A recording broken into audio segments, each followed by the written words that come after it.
Bismillahirrahmanirrahim. Assalamualaikum warahmatullahi wabarakatuh. Innal hamdalillah nahmaduhu wa nasta'inuhu wa nastaghfiruh wa na'udzu billahi min shururi anfusina min sayyiati a'malina. May yahdihillahu fala mudilla lahu ومن يضلل فلا هادي له وأشهد أن لا إله إلا الله وحده لا شريك له وأشهد أن محمدا عبده ورسوله صلى الله عليه وعلى آله وأصحابه ومن تبعهم بإحسان إلى يوم الدين. أما بعد رب اشرح لي صدري ويسر لي أمري واحلل عقدة من لساني يفقه قولي. ربنا زدنا علما وارزقنا فهما اللهم انفعنا بما علمتنا وعلمنا ما ينفعنا وزدنا علما اللهم يا معلم داود علمنا اللهم يا مفهم سليمان فهمنا. Jamaah ikhwani wa akhwati fid din, a'azzani Allah wa iyyakum. Bersyukur kita kepada Allah Subhanahu wa taala. Alhamdulillahi Rabbil Alamin. Allah yang telah mencukupi segala kebutuhan kita, Allah yang telah menyediakan di hadapan kita dalam kehidupan ini jalan kebenaran sehingga kita berusaha untuk menitinya, Allah yang telah menjaga agamanya sampai saat ini masih berada di tengah-tengah kita sehingga kita komitmen dan istiqamah dengannya. Allah yang telah menjaga sunnah nabinya sampai saat ini kita masih bisa menikmatinya, dan juga Allah yang telah memberikan segala nikmat kepada kita, nikmat agama dan nikmat dunia, maka pantaslah Dia kita puja, kita puji. Alhamdulillahi Rabbil Alamin. Segala puja, segala puji milik Allah, Rabb alam semesta. Kemudian di belakang itu Allahumma salli ala Muhammadin wa ala alihi wa sahbihi wa sallim. Salawat berserta salam kita aturkan pula untuk Nabi kita yang tercinta, keluarga beliau secara umum, baik keluarga beliau yang merupakan dari nasab beliau yang beriman kepada beliau, dan juga keluarga beliau dengan makna semua yang mengikuti beliau dengan sebaik-baiknya dalam agama beliau. Allahumma salli ala Muhammad wa ala alihi wa sahbihi wa sallim. Kaum muslimin, kaum muslimat, jamaah semoga dimuliakan Allah Subhanahu wa taala. Kita lanjutkan kembali membaca kitab Tauhid dengan syarah Syekhina Syekh Muhammad bin Shalih Al-Utsaimin yang diberi nama syarah beliau dengan Al-Qaulul Mufid. Kita masih di bab Al-Khawfi Minasyirki, rasa takut terhadap kesyirikan. InsyaAllah maghrib kali ini kita mengambil dalil dari hadis yang kedua.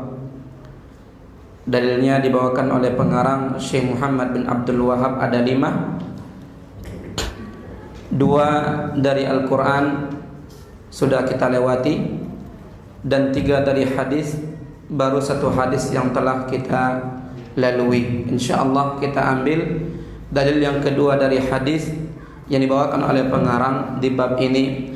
Wa an ibni Mas'udin, kata beliau, kata pengarang, dari Abdullah bin Mas'ud radhiyallahu anhu, semoga Allah meridainya, anna Rasulullah sallallahu alaihi wasallam qala, bahwa sesungguhnya Rasulullah sallallahu alaihi wa ala alihi wasallam bersabda, man mata, barang siapa yang mati, wa huwa yad'u min dunillah, dalam keadaan dia menyeru kepada selain Allah, niddan, kepada satu tandingan selain Allah, dakhalan nar, dia pasti masuk neraka. Barang siapa yang mati dalam keadaan dia bermohon atau memohon, menyeru, beribadah, berdoa kepada satu tandingan selain Allah, dakhalan nar, dia pasti masuk apa? Masuk neraka. Waliyadzubillah, kita berlindung kepada Allah dari neraka.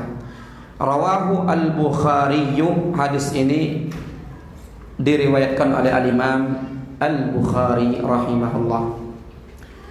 Kita baca kata atau syarah Syekhuna Syekh Muhammad bin Shalih Al-Utsaimin. Perkataan Nabi dalam hadis yang mulia itu dengan kata-kata man, itu barang siapa, ini syartiyah tufidul umum, yaitu kata syarat yang menunjukkan kepada keumuman, mencakup zakar wa unsa, laki-laki dan perempuan. Artinya siapa saja dari laki-laki dan perempuan ya yang mati, dan kita semua pasti akan mati, maka kita juga termasuk dalam hadis ini kalau kita ya tidak berhati-hati ya terhadap ya ancaman di sini, dikhawatirkan rentan juga termasuk dalam kata barang siapa ya, karena dia cakupannya umum, kata Syekhuna Syekh Ibnu Utsaimin. Dan kata-kata Nabi yad'u min dunillahi niddan, barang siapa yang berdoa kepada satu tandingan dari selain Allah, maksudnya kata Syekh Ibnu Utsaimin, dia mengambil selain Allah, atau dia mengambil bersama Allah, atau dia mengambil untuk Allah satu tandingan. Nah, satu tandingan. Makanya kalau orang tua kita bilang syirik itu apa? Menduakan Allah. Benar tuh, menduakan Allah.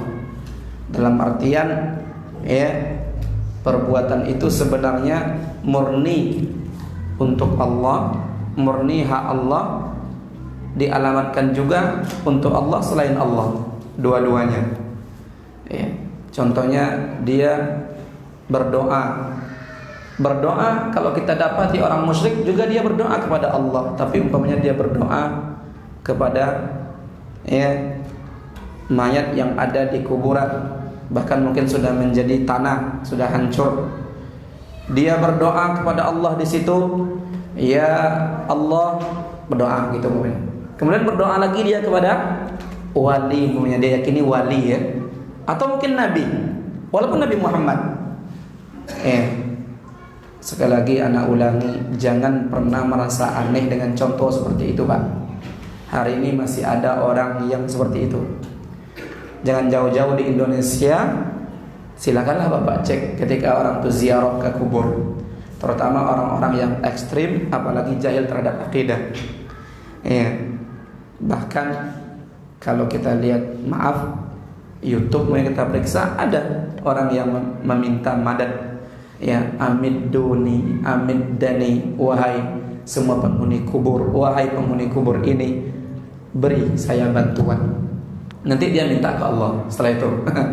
Jadi keyakinan dia apa? Bahwa memang orang ini juga ya bisa dijadikan apa? Tawassul lebih cepat nanti ya untuk diterima, atau lebih cepat sampai dijadikanlah dia semacam perantara ya, atau penguat. Ini semua adalah niddan ya, itu menjadikan Allah memiliki tandingan ya dalam doa. Kata Syekh Ibnu Utsaimin, sama saja apakah dia berdoa kepada tandingan Allah itu dengan doa ibadah atau dengan doa masalah. dengan doa ibadah atau dengan doa meminta. Karena sesungguhnya doa terbagi kepada dua. Li'anna du'a yanqasimu ila qismaini. Doa terbagi kepada dua bagian. Pertama doa ibadah. Kata Syekh Ibnu Utsaimin contohnya puasa. Puasa itu doa. Puasa itu doa. Salat itu doa. Harusnya orang yang masih mempermasalahkan doa berjamaah setelah salat berjamaah itu, kita katakan bahwa salat tadi itu doa. Salat itu secara utuh doa gitu. Apalagi di situ ada namanya ihdinas siratal mustaqim sampai habis. Ya Rabbighfirli, ya Rabbighfirli wajburni, ya, dan seterusnya. Sebelum salam ada lagi doa. Jangankan itu, doa itu seutuhnya adalah salat itu seutuhnya adalah doa. Ya, karena setiap ibadah adalah doa dan yang lainnya dari ibadah-ibadah. Maka apabila si insan berpuasa atau salat, maka sungguh dia telah berdoa kepada Rabb-Nya Allah dengan lisan kondisinya, an yaghfiralah, agar Allah mengampuninya. Makanya kata Allah, kebaikan-kebaikan dapat menghapus dosa. Di antaranya ini, karena sejatinya dia berdoa ketika dia mulai taat kepada Allah. Apalagi yang alhamdulillah kita berharap yang komitmen terus. Semenjak hijrah kita pertahankan sampai mati. Sembahlah olehmu Muhammad Rabbmu Allah sampai kamu bertemu dengan keyakinan, kata ulama tafsir, kematian. Wa'bud rabbaka hatta ya'tiyakal yaqin. Maka sejatinya setiap si insan, si hamba beribadah itu dia sejatinya sedang apa? Berdoa. Dia berdoa agar Allah mengampuninya, wa an yujirahu min adzabi, agar Allah melindungi dari siksanya, agar Allah memberikan semua cita-cita dan keinginannya, wa an yu'tiyahu min nawalihi. Dan ini adalah wa hadza fi asli shalah kama annaha tatadammanu ad-du'a bilisanil maqal. Nah, sebagaimana juga bahwa salat itu dalamnya ada apa? Doa dengan lisan mulut kita, lisan untuk berbicara. Seperti yang saya contohkan tadi, dalam Al-Fatihah ada doa. Nanti kalau salat tarawih panjang, temu ayat Rabbana atina fid dunya hasanah, doa. Kemudian bahwa ketika kita duduk di antara dua sujud, doa. Kalau salat sunat sendiri, aqrabu ma yakunul 'abdu min rabbih wa huwa sajidun fa aktsiru minad du'a. Sedekat-dekatnya si hamba kepada Rabb-Nya Allah ketika dia sujud, maka perbanyaklah doa di saat itu. Faqaminun an yustajabalah, maka besar peluang untuk diistijabah, diterima doanya oleh Allah ketika apa? Sujud. Nah, jadi asal makna salat itu doa. Apalagi tadi kita katakan salat adalah abdul-abdulnya ibadah, doa. Salat itu sendiri maknanya doa juga gitu. Fasalli alaihim, ketika kamu menerima zakat mal dari mereka sahabat-sahabatmu, salli alaihim, salatlah kamu atas mereka. Apa maksudnya salat di sini? Kata ulama tafsir, ud'u alaihim, doakan mereka. Fa inna salataka sakanul lahum, sesungguhnya salat kamu Muhammad terhadap penunai zakat yang menyerahkan zakat mal kepadamu itu adalah ketenangan untuk mereka. Bukan Nabi menyolatkan mereka, orang-orang yang berzakat, tapi mendoakan mereka. Nah, jadi Syekh Ibnu Utsaimin ingin menjelaskan doa itu ada dua, doa ibadah. Semua ibadah doa, itu maksudnya. Seperti beliau contohkan tadi, salat, puasa dan seterusnya.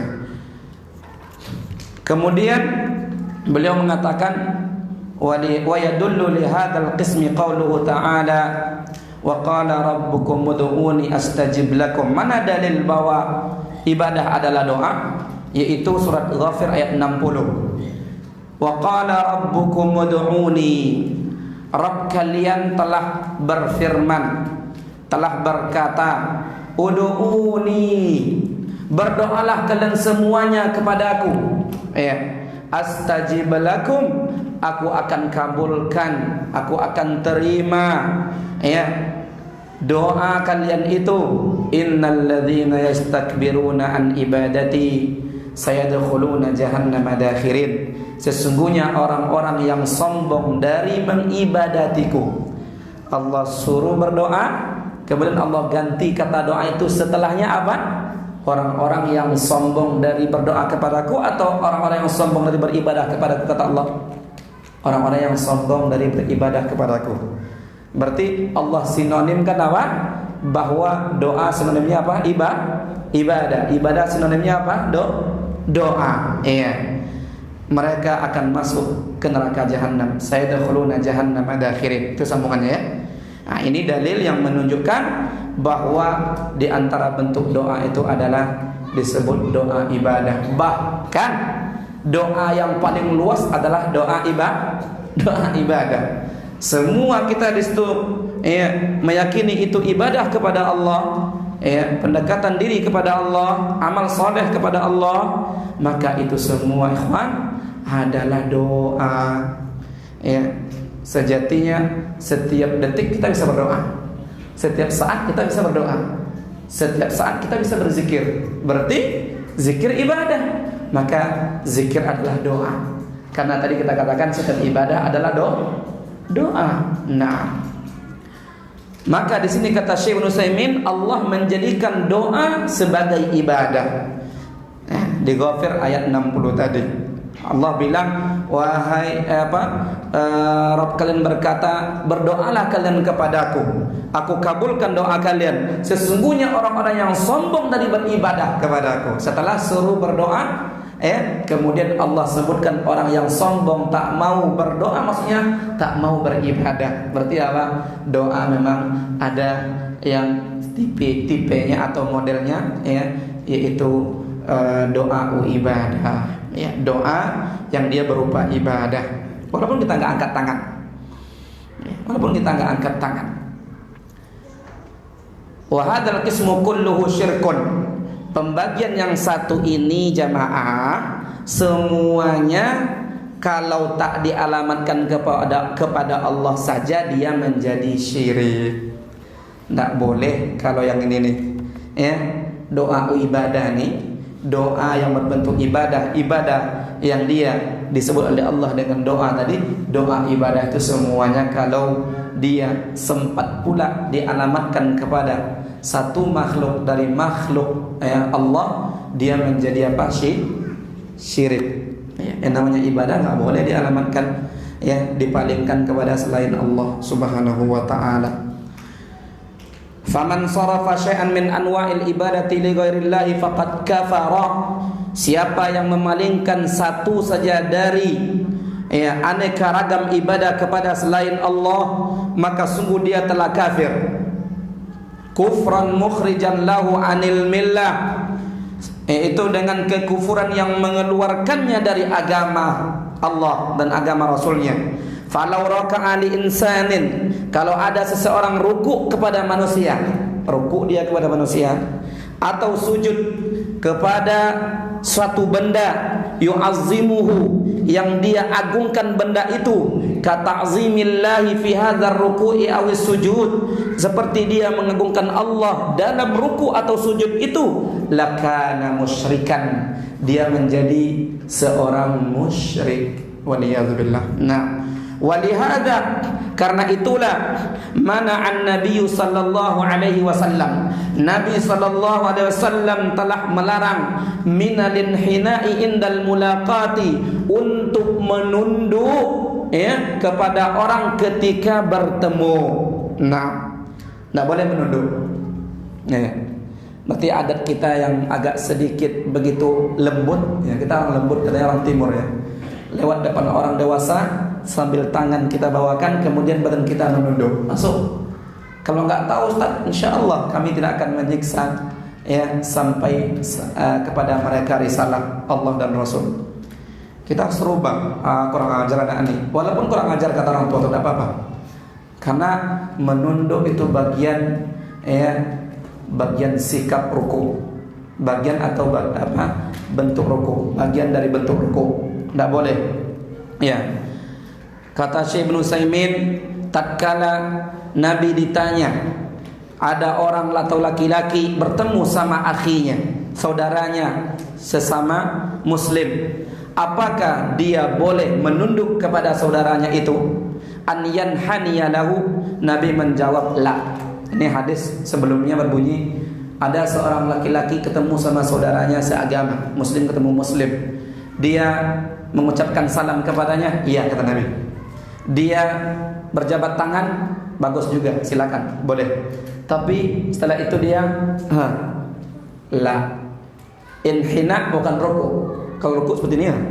Kalau inhina itu cuma ada ya, itu gerakan menunduk. Namun, jangan suruh istri menunduk ke kita ya. Kamu anak buah saya tunduk. Tidak boleh. Hati-hati. Ya.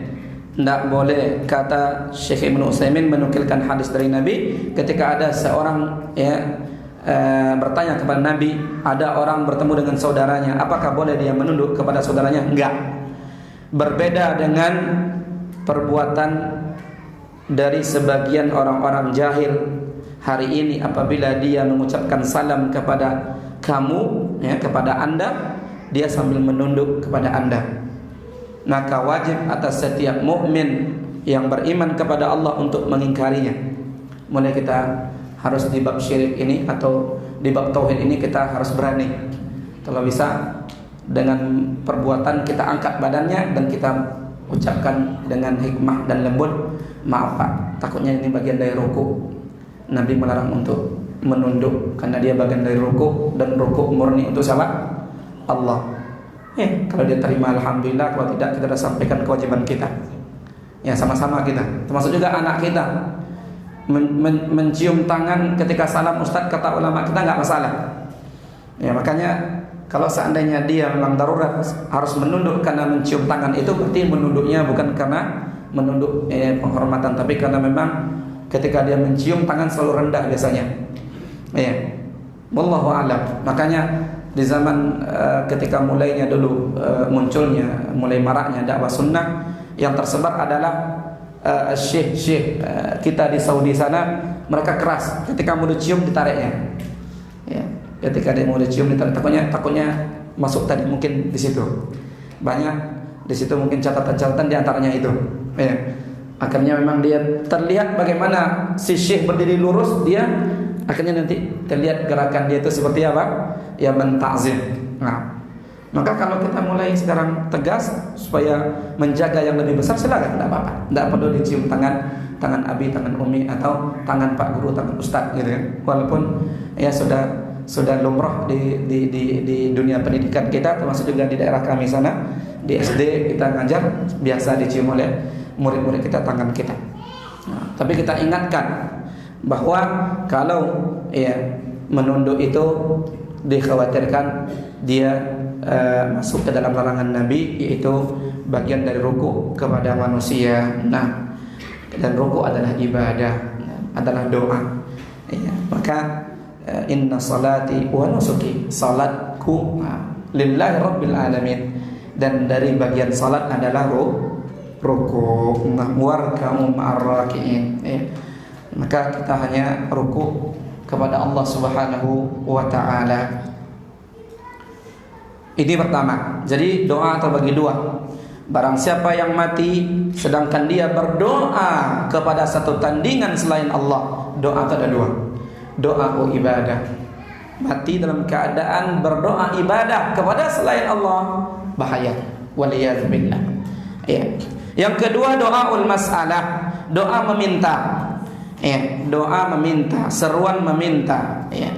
Doa itu secara bahasa Indonesianya memohon, itu menyeru. Ya. Doa meminta, maka ini tidak semuanya syirik, tetapi di situ ada ya rinciannya. Kalau seandainya yang diminta itu adalah makhluk yang sanggup untuk melakukan permintaan kita, maka itu bukan syirik. Seperti perkataan engkau kepada seseorang yang mampu untuk melakukannya, isqini ma'an, nah, beri aku minum. Kamu katakan itu kepada orang yang sanggup melakukannya. Tapi kalau kita katakan umpamanya ke penghuni kubur yang sudah dalam kubur, beri aku minum wahai Syekh. Syirik tak? Syirik? Sanggup nggak? Mampu nggak yang ada dalam kubur itu melakukan? Tidak. Ya. Nah, jadi kalau yang namanya yaitu doaul mas'alah, doa yang semuanya adalah meminta, ya, memohon, ya. Dan kebanyakannya dia biasanya pakai angkat tangan kalau kepada Allah, kan gitu, ya. Maka kalau kita lakukan kepada orang, ya, dengan mungkin keseharian kita, tolong ini ambilkan saya, minta saya itu bagian dari doa juga itu, karena minta tuh, ya, memohon juga itu, ya. Kalau dia sanggup, kata Syekh Muslimin, itu gak syirik, ya. Nabi bersabda, man da'akum fa'ajibu, siapa yang meminta kepada kalian maka kabulkan, siapa yang mengundang kalian penuhi, ya. Wa qala ta'ala, Allah berfirman di dalam surah An-Nisa ayat 8, wa idza hadaral qismata ulul qurba wal yatama wal masakin farzuquhum min, apabila di saat pembagian harta warisan itu hadir ulul qurba, kerabat, wal yatama, anak yatim, al masakin, wal masakin, orang miskin, farzuquhum min, berilah mereka rezeki darinya. Nah, jadi apabila orang fakir menengadakan tangannya dan berkata urzuqni, artinya beri aku, ya, makna urzuqni dalam bahasa Arab bisa maknanya berilah aku pemberian, ya, maka ini boleh. Ini bukan syirik. Sebagaimana firman Allah tadi, farzuquhum min. Jadi bisa saja kita, ya, minta saya rezeki. Nah, syirik kamu minta rezeki kepada orang? Enggak. Kalau dia sanggup, enggak. Karena ini kata Syekh Muslimin, Allah bilang farzuquhum min, berilah, ya, mereka rezeki dari sebagian harta warisan tersebut. Wa amma inda al makhluqa, adapun apabila dia minta, memohon kepada makhluk, itu berdoa ul mas'alah, doa meminta kepada makhluk dengan perkara yang tak sanggup makhluk itu melakukannya, illallah, kecuali hanya Allah yang bisa melakukan, fa inna da'watahu syirkun mukhrijah anil millah, maka doa dia itu juga, ya, syirik yang bisa mengeluarkan dari agama Allah dan agama Rasul, wal iyadzubillah. Seperti tadi, baik dekat kubur Nabi atau dari sini, wahai Nabi Muhammad, sekarang corona menyerang, selamatkan kami. Bisa? Syirik besar, ya, syirik besar. Jangankan Nabi Muhammad yang hidup saja, Jibril masih hidup nggak? Masih hidup. Kita minta sama Jibril, bisa? Tidak. Syirik, ya. Yang menyembuhkan siapa? Hanya Allah. Antas syafi la shifaa illa shifa'uk, engkaulah zat yang bernama sang pemberi kesembuhan. Isfi, sembuhkan. Tidak ada kesembuhan kecuali kesembuhanmu. Itu akidah kita, ya. Sebabnya mungkin kesembuhan itu banyak. Pergi ke rumah sakit, suntik, makan obat, makan herbal, makan madu, makan 7 kurma ajwa. Tapi sejatinya yang menyembuhkan apa? Allah Subhanahu wa ta'ala. Nah, kemudian Syekh memberi contoh. Contoh maksudnya contoh doaul mas'alah terhadap perkara yang tak sanggup dilakukan oleh siapapun kecuali Allah. Engkau meminta, berdoaul mas'alah ke seorang insan agar dia menurunkan hujan, ya, agar dia menurunkan hujan, seraya meyakini bahwa sesungguhnya dia sanggup untuk menurunkan hujan, maka ini syirik. Makanya pawang-pawang hujan itu semuanya adalah kazzabun, jalun, pendusta, tentara-tentara Dajjal. Jangan percaya, ya. Dia bersama siapa? Bersama jin, ya. Jin. Maka semuanya bermain sihir, ya. Bermain sihir, dan sihir semuanya adalah terlarang, baik kecil ataupun besar, ya. Jadi permainan situ adalah permainan halus. Sihir maknanya halus, ya, pasti dia kerjasama dengan makhluk halus. Dan semua pelaku sihir, baik manusia dan jin, maka mereka pelaku kekufuran. sihir hukumnya kafir, sihir hukumnya kufur. Nah, kalau dia tak cepat bertobat orang itu, kemudian tertangkap oleh pemerintah Muslim, maka dia pantas dibunuh. Tidak ada had pelaku kekufuran berupa sihir, melainkan langsung dibunuh ya oleh pemerintah Islam. Nah, karena semua tumbal sihir pasti semuanya syirik. Nah, pasti semuanya syirik. Ya, harga atau mahar ya, menjadi penyeimbang sihir itu baru dia mau bantu ya, kecuali apa? Permintaannya semuanya syirik. Nah, kemudian kata Syekh Utsaimin, wal muradu biqaulir rasul man mata wa huwa yad'u lillahi niddan. Al muradu niddu fil ibadah. Ya, jadi yang dimaksud ya dengan perkataan Rasul dalam hadis tadi, siapa yang mati dalam keadaan dia berdoa kepada Allah, kepada satu tandingan Allah, yang dimaksud tandingan di sini itu dalam ibadah, menandingi Allah ya dalam peribadatan. Ibadah tentu ibadah murni mahdhah ya. Sedangkan tandingan dalam doa al-mas'alah meminta itu perlu dirinci. Jangan salah pula, kadang-kadang ketika kita salah belajar tauhid, ada yang kita dapati kadang-kadang belum dia bisa memilih yang ini, memilah-milih, akhirnya syirik. Bahaya. Kamu sudah meminta kepada orang, ternyata boleh meminta yang disanggupi oleh dia, enggak apa-apa. Ya, enggak apa-apa. Fa ammas sa'ila fala tanhar. Adapun orang yang meminta-minta jangan dihardik. Nah, berarti boleh meminta. Ya.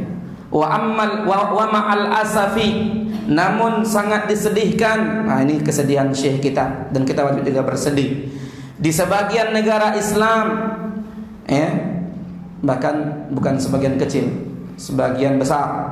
Kalau kata syekh kami dulu di Mesir, kenapa hari ini Palestina enggak kunjung selesai, enggak juga ya kembali ke pangkuan kaum muslimin? Karena di Haikal Sulaiman terjadi syirik.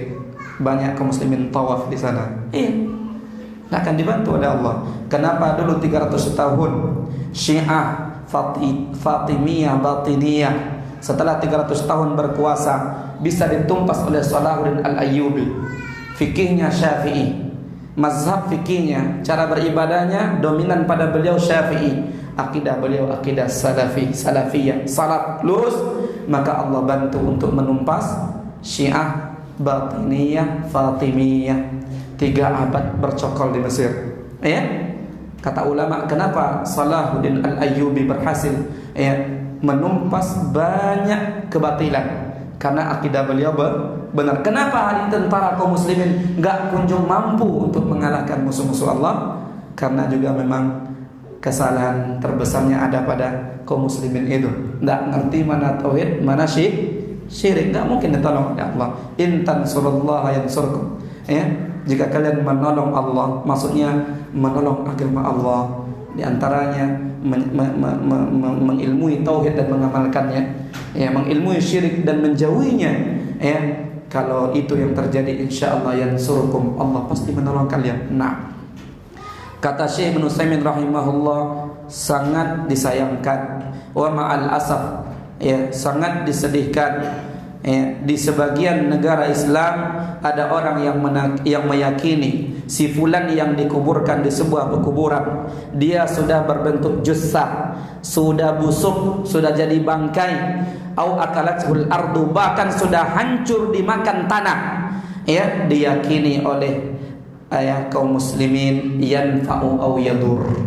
Dia bisa memberikan kebaikan, bisa memberikan mara bahaya, bisa memberikan manfaat, bisa memberikan mudarat. Ada enggak yang yakini seperti itu? Ada, banyak. Ya. Kalau enggak ada, enggak mungkin tadi orang seperti itu melakukan di kuburan-kuburan itu. Ya.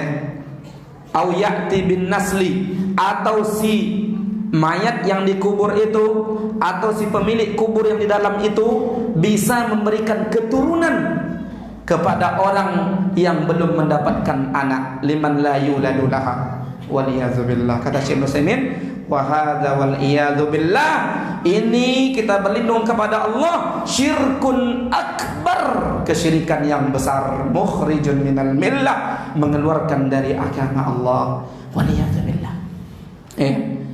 Wa iqraru hadza, kita yang enggak melakukan, diingatkan oleh Syekh Ibnu Utsaimin, menyetujui ini, membiarkan ini, mendiamkan yang seperti ini, asyaddu, lebih besar dosanya, min iqrari syurbil khamr, dari mendiamkan, menyetujui atau tidak memperdulikan orang yang melakukan minum khamar, orang yang melakukan zina, orang yang melakukan homoseks, liwat, ya, li'annahu iqrarun ala kufur. Kenapa lebih dahsyat, lebih besar dosanya? Karena si pelaku itu tadi adalah kita menyetujui dia di atas kekufuran. Ya, sedangkan yang di bawah tadi seperti minum khamar, zina dan liwat, itu dia adalah persetujuan di atas fusuk. Jadi kalau di atas syirik dia kekufuran, bukan persetujuan terhadap kemaksiatan saja. Enggak. Kalau yang tadi itu fasik, jelas kemaksiatan tulen, kan begitu? Ya, hati-hati. Maka maksud Syekh Ibnu Utsaimin ini apa? Jangan pernah berhenti kita berdakwah. Selama masih ada praktek-praktek syirik seperti itu, kita harus tegakkan kajian-kajian tauhid, kemudian mendakwahkan kepada umat manusia supaya manusia terjaga.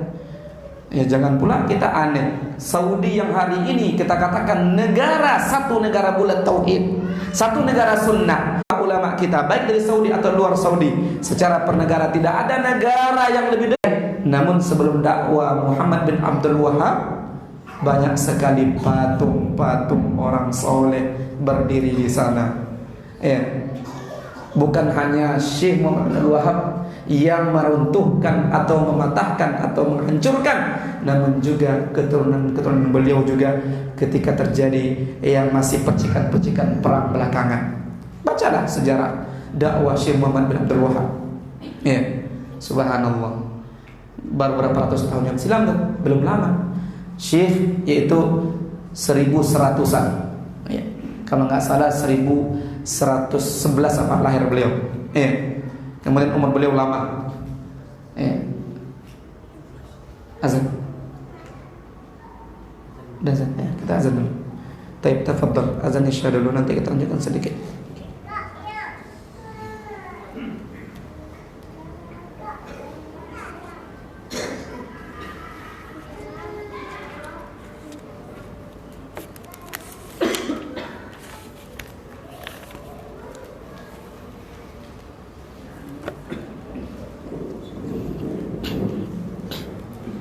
Allahu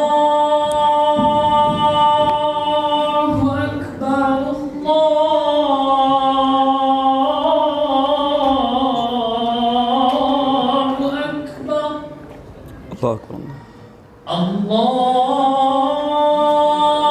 Akbar,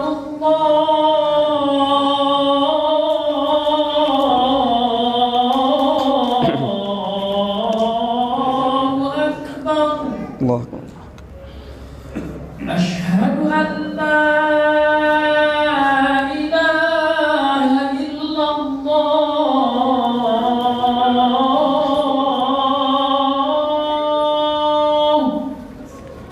Asyhadu an la ilaha illallah.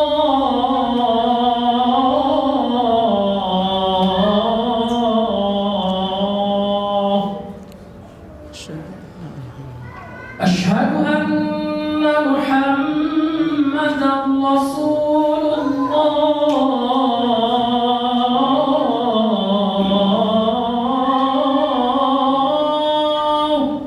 Asyhadu anna Muhammadar Rasulullah. Asyhadu anna Muhammadan Rasulullah.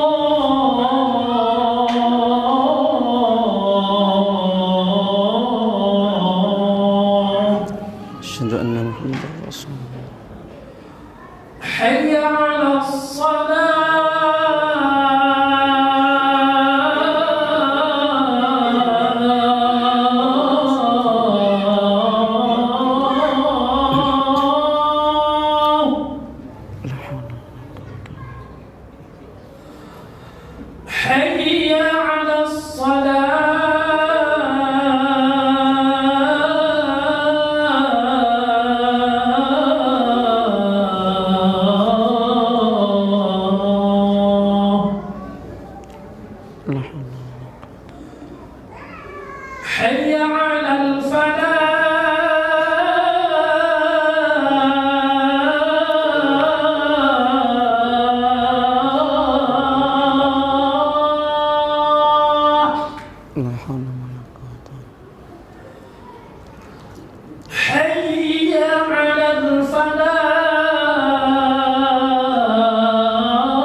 Allahu Akbar,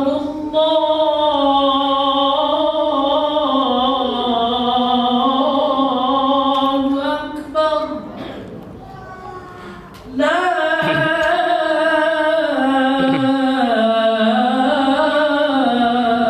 ilaha illallah. La ilaha illallah. Allahumma salli ala Muhammad wa ala ali Muhammad kama sallaita ala ali Ibrahim innaka Hamidum Majid. Allahumma barik ala Muhammad wa ala ali Muhammad kama barakta ala ali Ibrahim innaka raditu billahi rabban wal islam dinan abi Muhammadin nabiyyan wa rasul. Allahumma rabb hadhihi ad-da'wati at-tammah was-salati al-qa'imah ati Muhammadan al-wasilata wal fadilah warzuqna ma'ah. Baik jemaah semoga dimuliakan Allah. Terakhir Syekh Ibnu Utsaimin menjelaskan tentang perkataan Nabi dakhalan nar. Siapa yang mati dalam keadaan dia berdoa kepada satu tandingan selain Allah, dia pasti masuk neraka. Kata Syekh Ibnu Utsaimin maksudnya di sini kekal. Iya, kekal. Walaupun lafaznya ya bisa saja bermakna tidak kekal. Tetapi ingat kata Syekh, kata dakhala dia adalah kata kerja. Dan kata kerja itu bisa bermakna totalitas, itlak. Artinya masuk secara mutlak. Kalau masuk secara mutlak Pak, berarti dia dari semenjak dia nanti dihisab memang langsung dicap neraka dan memang abadi di sana. Itu namanya mutlak. Iya, itlak. Dan juga Allah berfirman di ayat lain di Al-Maidah ayat 72, sesungguhnya siapa yang menyekutukan Allah, innahu may yusyrik billah faqad harramallahu alaihi al-jannah, maka sungguh Allah haramkan atasnya surga. Tengok. Jadi siapa yang musyrik kepada Allah, Allah haramkan atasnya surga dan tempatnya neraka. Wa ma'wahun nar wa ma lidh-dhalimin min ansar. Dan untuk orang-orang berbuat zalim dengan kezaliman syirik itu tidak memiliki penolong-penolong. Jadi apabila surga diharamkan, lazimnya adalah dia kekal di neraka abadan secara abadi. Maka wajib kita takut kepada syirik selama sanksinya seperti ini, waliyadzubillah. Maka orang yang musyrik kata Syekh Ibnu Utsaimin, dia merugi di akhirat secara pasti karena dia kekal di neraka, kemudian juga merugi di dunia karena dia tak mendapatkan manfaat dunia sedikit pun. Tetapi ingat, orang yang seperti itu kata Syekh Ibnu Utsaimin, orang yang telah tegak kepadanya yaitu keterangan hujjah Allah dengan jelas dan telah datang kepada dia peringatan. Maka kalau orang telah diingatkan ini syirik, udah punya ilmu dia, ini ayatnya, ini hadisnya, telah tegak hujjah Allah, telah diingatkan oleh seorang pemberi peringatan, masih juga dia ngeyel, ini orang rugi dunia, rugi mana? Akhirat. Wal iyadzubillah, dia pasti tidak mendapatkan manfaat sedikit pun di dunia. Orang seperti itu kata Syekh Ibnu Utsaimin, zahirnya saja yang mungkin terlihat oleh kita kalau ada pada zahirnya kebahagiaan atau kebaikan, batinnya pasti enggak merasakan apapun kebahagiaan dunia, pasti kata Syekh Ibnu Utsaimin. Mana dalilnya? Awalam nu'ammirkum ma yatadzakkaru fihi man tadzakkar wa ja'akumun nadhir. Bukankah kami telah memberikan umur kepada kalian yang di umur itu jikalau ada orang yang ingin mengambil pelajaran, dia akan bisa mengambil pelajaran, dan telah datang kepada kamu peringatan.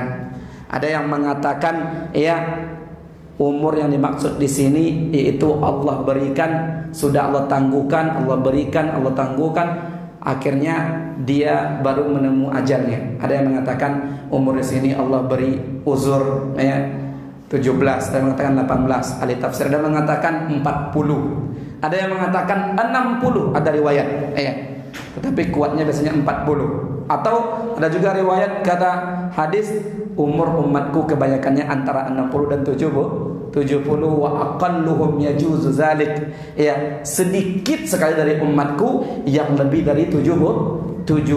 Nah, 70 tahun diberi kesempatan di muka bumi, ya, dia ternyata rugi dunia, rugi akhirat. Maka tak bisa dia nanti beralasan di akhirat. Sekian lama Allah beri umur dia. Waja'akumun nadhir, ada yang menafsirkan peringatan di sini uban. Sampai beruban dia hidup di dunia. Ya. Kalau mau dia berpikir dengan akal sehat untuk mencari jalan menuju Allah, sudah pasti dia dapat. Allah yang bilang seukuran umur yang orang kalau mau mencari pelajaran dan peringatan itu mah dapat. Tapi memang dasar dia nggak mau, dasar dia mau sesat, ya. Bahkan udah berubat. Biasanya 40 tahun kita berubat, ya. Kebanyakan kita, ya. Apalagi 50, apalagi 60, apalagi 70, ya. Lebih banyak ubannya. Ada yang mengatakan yang kuat justru kata Ibnu Katsir, nazir di sini adalah seorang rasul. Kalau Rasul dah wafat berarti semua dai yang menyuarakan risalah Rasul dengan dalil-dalilnya. Ya. Allah berfirman, di antara manusia ada orang yang menyembah Allah di sebuah sisi tepi. Apa maksudnya? Di sebuah keadaan. Kalau dia ditimpa oleh kebaikan, kenikmatan, dia pun nyaman mau beribadah kepada Allah. Namun bila ditimpa oleh musibah, maka dia kembali murtad. Ya, jadi ada dulu ayat ini turun. Ada tipenya orang menerima Islam di zaman Nabi itu dari orang-orang pedalaman Arab gitu. Dia setelah tahu ajaran Nabi masuk Islam dia. Pas pula Allah uji dia setelah dia terima Islam, istrinya melahirkan anak yang tadinya enggak ada anak. Kemudian kudanya melahirkan apa? Ya, kuda yang bagus-bagus. Kemudian mulailah dia mendapatkan rezeki yang melimpah. Baru dia bilang ini agama yang benar. Ketika Allah uji cabut itu semua, saya murtad. Waliyahzubillah. Ini kan ngeri, ya, bahaya. Ini maksudnya seperti itu. Maka orang seperti ini khasirat dunya wal akhirah, mengganti iman dengan kekufuran karena dunia saja. Itu orang yang merugi dunia dan akhirat. Dzalika huwal khusranul mubin. Itulah kerugian yang nyata. Dia yad'u min dunillah, dia berdoa kepada selain Allah, ma la yadurruhu, yang dia mintai itu tak dapat memberi bahaya kepadanya. Wa ma la yanfa'uhu, dia minta kepada sesuatu yang tak bisa memberikan manfaat kepadanya. Dzalika huwad dalalul ba'idu, itulah kesesatan yang jauh. Yad'u laman darruhu aqrabu min naf'ihi, dia berdoa atau meminta kepada sesuatu yang mudaratnya atau bahayanya lebih dominan untuknya di dunia daripada kebaikannya. Labi'sal maula wa labi'sal ashir, itulah seburuk-buruk penolong nanti pada hari kiamat dan seburuk-buruk sahabat atau orang yang terdekat. Nah, kemudian kata Syekh Ibnu Utsaimin, orang yang semuanya mati di atas syirik dan kekufuran itu rugi. Kata Allah di dalam Az-Zumar ayat 15, "Qul," katakan Muhammad, "innal khasirina alladzina khasiru anfusahum." Sesungguhnya orang yang merugi karena dia musyrik dan kafir itu adalah orang yang benar-benar rugi diri. Khasiru anfusahum wa ahlihim, rugi keluarga yaumal qiyamah, di hari kiamat. Tayyib, ada tersisa beberapa atau 2 paragraf kalau nggak salah ini. Ya, insyaallah kita ulas pada pertemuan yang akan datang. Baru terakhir hadis terakhir. Baru setelah itu masalah ana mengharapkan kepada semua kita hadirin dan hadirat untuk bersabar. Itulah kemampuan ana untuk membacakan apa yang ada dalam buku atau dalam kitab Al-Qaulul Mufid ini. Semoga bermanfaat pertemuan demi pertemuan untuk kita semua, terutama untuk ana sebagai penyampai. Amin ya rabbal alamin. Wallahu ta'ala a'lam wa sallallahu wasallam wa baraka wa an'ama ala nabiyina Muhammadin wa ala alihi wa sahbihi ajma'in. Assalamu alaikum warahmatullahi wabarakatuh.